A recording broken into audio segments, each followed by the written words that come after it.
Džesteraja 1929. godine u Zagrebu je stvorena najpoznatija tvrtka koja proizvodi instant napitke po imenu Cedevita. Cedevita je jedna od najpoznatijih pića u Hrvatskoj, a zbog toga ima puno okusa, poput naranđa, limun, bazga je limun, crvena naranđa koja je naranđa ali crvene boje i najgore okus koji postoji od svih, grape. A kao što svi znamo, grape je najgore okus za sokove na planeti Zemlje i samo ptice vole okus grejpa. Pa ako vam prijatelj reče da voli bilo koji sok okus grejpa, odmah mu pokažete voćni vrt, multivitamin, okus nektara i on će odmah pobjeći, zato je on u tajni ptica. Ne brinite se, ovaj video nema nikakve veze s Cedevitom ili napolitankama, nego ocjenjujemo životinje koji mogu da budu ljubimci. Prve stvari noristi su žabe. Ja ne volim žabe, volio bi ih, da nisam izgubio jedan bod na testu iz kuharstva, jer nisam znao koji i dio njih se jede. E-lista. Sljedeći je Axolotl. B-lista, zato jer su najpopularniji igrici po imenu Roblox Pet Wars.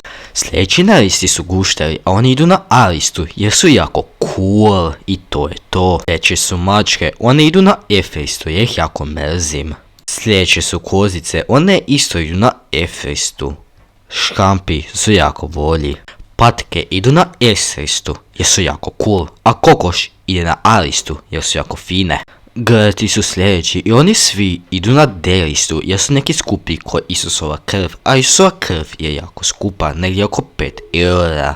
Cucki idu na C-listu jer su neki jako slatki, a neki su izašli iz pakra, a njih ima pun kurac. Životinje koje su sa farme idu na E-listu jer bih ja rađe pojeo nego imao ih kao ljubimca. Sad idu majmun, riba i lisica, majmun ide na S-listu, lisica na A, a riba na F jer je najdosadnija od svih. Puž ide na F-listu, a konjače idu na S-listu jer su konjače ninja u preruševenosti. Znači idu na C-listu, zamrci na E-listu, a ono stvar koje ne znam ide na D-listu.